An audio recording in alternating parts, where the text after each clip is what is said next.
Assalamualaikum warahmatullahi wabarakatuh. Shalom, Om Swastiastu, Namo Buddhaya, Salam Kebajikan. Yang terhormat kepada Ibu Sylvia Ratna Juwita, selaku dosen pengampu mata kuliah Pendidikan Pancasila. Perkenalkan, nama saya Cahya Mediana dengan NIM 202107011120 dan izinkan saya mempresentasikan jurnal saya yang berjudul Keterkaitan Pancasila terhadap Diversitas Bangsa Indonesia, yang memiliki 3 kata kunci, yaitu Pancasila, diversitas, dan Bhinneka Tunggal Ika. Indonesia memiliki banyak unsur keanekaragaman yang tidak hanya terdiri dari kekayaan sumber daya alamnya, tetapi juga masyarakatnya yang sangat pluralisme. Memiliki 50 besar dengan 34 provinsi, melahirkan bangsa Indonesia memiliki berbagai macam ras, suku, agama, budaya, bahasa, etnik, kepercayaan, dan juga adat istiadat. Keberagaman yang terjadi dalam bangsa Indonesia ini disebut dengan Bhinneka Tunggal Ika. Adanya diversitas yang terjadi di Indonesia ini juga memberikan dampak positif sekaligus juga dampak negatif yang tidak hanya bagi diri sendiri, namun juga masyarakat sekitar, bahkan negara kesatuan Republik Indonesia juga akan merasakannya. Dampak positif dengan adanya keberagaman yaitu memberikan manfaat dan kemajuan dengan menjadikan negara Indonesia yang kaya akan keberagamannya, menjadikan sebuah bangsa yang lebih inovatif dari kreativitas masyarakat yang majemuk. Sehingga dengan begitu Indonesia dapat mempunyai identitas yang berbeda dengan negara lain. Namun demikian, dampak negatif dengan adanya keberagaman juga sama banyaknya. Di antaranya yaitu seperti munculnya sifat egoisme, munculnya etnosentrisme, memudahkan timbulnya kelompok yang bersifat radikal dan rasis, masyarakat majemuk yang cenderung sulit untuk diatur dan diarahkan, serta bisa mengakibatkan ketidakharmonisan bahkan perpecahan bangsa dan negara. Pluralitas bangsa Indonesia sudah seharusnya disikapi dengan salah satunya yaitu sifat nasionalisme.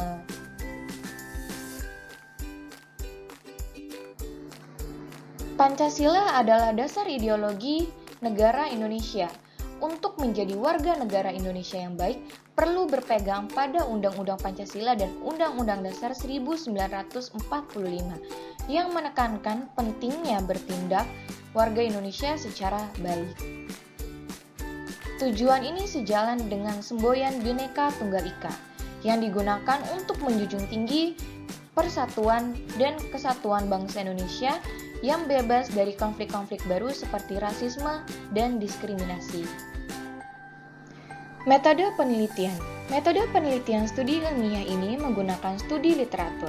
Menurut Z tahun 2008, metode studi literatur yaitu metode dengan serangkaian kegiatan yang berkenaan dengan pengumpulan data pustaka, membaca, mencatat, dan mengelola bahan penelitian, serta rujukan sumber tersebut terdiri dari jurnal, buku, artikel, laporan penelitian, serta berbagai jenis literatur dari internet. Penelitian ini menggunakan jenis penelusuran perpustakaan berdasarkan bahan pustaka yang relevan. Penelitian ini bersifat deskriptif. Penelitian deskriptif yang menekankan pada penjelasan sistematif tentang fakta-fakta yang diperoleh dalam melakukan penelitian.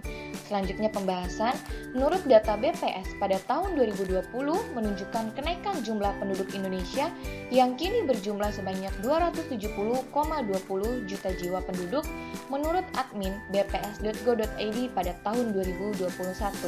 Tingginya angka penduduk tersebut juga dibarengi dengan beragamnya suku, budaya, dan agama yang ada di Indonesia.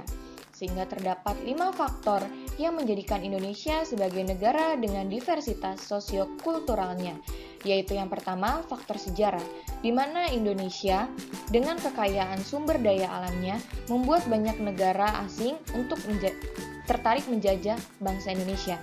Kedua, kemudahan masyarakat untuk menerima budaya asing. Yang ketiga, faktor geografis Indonesia yang berada di antara 2 benua dan 2 samudra menjadikan Indonesia sebagai jalur perdagangan. Yang keempat, berdasarkan struktur geologinya, Indonesia berada dalam 3 lempeng, sehingga perbedaan pulau juga akan menghasilkan perbedaan keberagaman. Dan yang terakhir, kelima, adanya perbedaan iklim, yang mengakibatkan penduduk yang ada di dataran tinggi dan dataran rendah juga akan memiliki keberagaman yang berbeda-beda.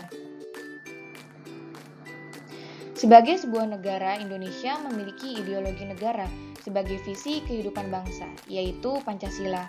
Kaitan antara kebinekaan dan Pancasila terlihat jelas dari semboyan Bhinneka Tunggal Ika yang secara harfiah yaitu artinya berbeda-beda tetapi tetap satu. Di mana memiliki teori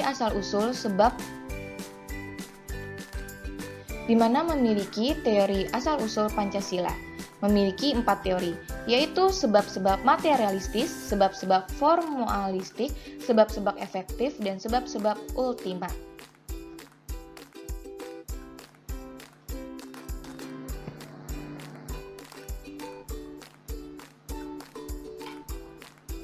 Sila pertama, ketuhanan yang Maha Esa menunjukkan bahwa semua orang berhak beribadah sesuai kepercayaannya masing-masing. Selanjutnya, nilai-nilai kemanusiaan yang terkandung dalam perintah kedua, kemanusiaan yang adil dan beradab. Semua masyarakat Indonesia tidak peduli usia, agama, suku, maupun warna kulit, memiliki haknya masing-masing. Selanjutnya, dengan berbagai macam karakteristiknya yang dimiliki penduduk Indonesia, seluruhnya pada dasarnya merupakan satu kesatuan. Selanjutnya, sila keempat, kerakyatan yang dipimpin oleh hikmat kebijaksanaan dalam permusyawaratan perwakilan menunjukkan pentingnya musyawarah dalam menentukan keputusan. Dan yang terakhir, sila kelima, yaitu keadilan sosial bagi seluruh rakyat Indonesia yang sudah jelas ingin memberikan seluruh keadilan bagi rakyat Indonesia. Sehingga bisa ditarik kesimpulan, yaitu Indonesia merupakan negara yang dikenal akan diversitasnya, baik diversitas budaya, suku, agama, adat, maupun warna kulit. Pancasila sebagai ideologi atau pandangan hidup bangsa tentu harus mampu memenuhi aspek diversitas tersebut. Keterkaitan Pancasila dengan diversitas Indonesia dapat dilihat dengan adanya semboyan logo Bhinneka Tunggal Ika di Garuda Pancasila. Kedudukan Pancasila sebagai ideologi terbuka juga mendukung posisi Pancasila sebagai ideologi yang mewakili diversitas. Sebagai ideologi yang terbuka, Pancasila mampu beradaptasi dengan perkembangan zaman sehingga maknanya dapat terus hidup dan diterapkan sepanjang zaman. Keterkaitan Pancasila dan diversitas Indonesia berikutnya dapat dilihat dari isi Pancasila itu sendiri sebagai pedoman dalam mencegah dan menghadapi keberagaman. Namun penduduk Indonesia lah yang menentukan apabila keterkaitan Pancasila dengan diversitas mampu diterapkan dalam kehidupan sehari-hari ataupun tidak. Berikut merupakan presentasi saya mengenai keterkaitan Pancasila terhadap diversitas bangsa Indonesia. Jalan-jalan ke bandara, tidak lupa memilih makanan. Demikian presentasi saya. Jika ada kekurangan dan kesalahan, mohon dimaafkan. Terima kasih. Wassalamualaikum warahmatullahi wabarakatuh.